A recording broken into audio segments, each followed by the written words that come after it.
السلام علیکم ورحمۃ اللہ وبرکاتہ۔ مبلغ اسلام حضرت مولانا کلیم صدیقی صاحب کو عمر قید کی سزا سنانے والے جج کے اکلوتے بیٹے نے پھانسی لگا کر کے اپنی زندگی کو الوداع کہہ دیا ہے۔ یہ بات حقیقت ہے کہ اللہ کی لاٹھی میں آواز نہیں ہوتی۔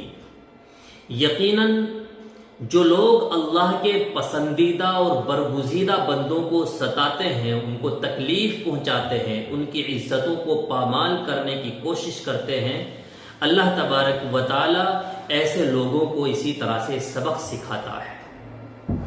حدیث پاک میں آتا ہے جو لوگ اللہ کے محبوب ترین اور پسندیدہ لوگوں کو ستائے گا تو وہ اپنے رب سے اعلان جنگ کرتا ہے۔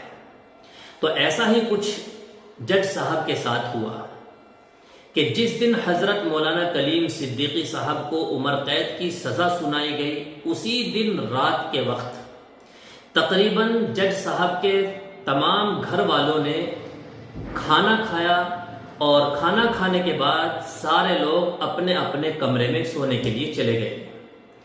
جج صاحب کا اکلوتا بیٹا اپنے باپ ہی کے ساتھ سویا کرتا تھا، لیکن رات کے تقریباً 2 بجے تک انتظار کرتے کرتے جب جج صاحب کا بیٹا سونے کے لیے اپنے باپ کے پاس نہیں آیا تو انہیں فکر لاحق ہوئی کہ آخر کیا معاملہ ہے۔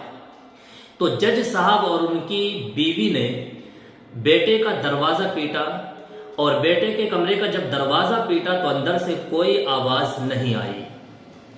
ان کو اور زیادہ فکر ہوئی۔ اس کے بعد انہوں نے دروازے کو توڑ دیا۔ دروازہ توڑنے کے بعد دیکھتے کیا ہے کہ بیٹا پنکھے میں لٹکا ہوا ہے اور جان بھی نکل چکی ہے۔ تو ناظرین کرام، جو اللہ والوں کو ستاتا ہے، اللہ والوں کو پریشان کرتا ہے، اس کے ساتھ اللہ تبارک و تعالیٰ اسی طرح کا معاملہ کیا کرتا ہے۔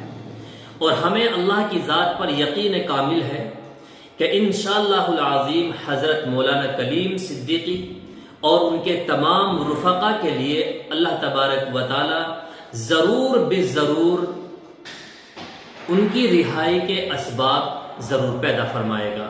بس آپ حضرات سے گزارش ہے کہ حضرت والا کے لیے آپ بالخصوص دعا کرتے رہیں کہ اللہ تبارک و تعالی ان کے لیے رہائی کے ذریعے اور اسباب پیدا فرمائے۔ السلام علیکم ورحمۃ اللہ وبرکاتہ۔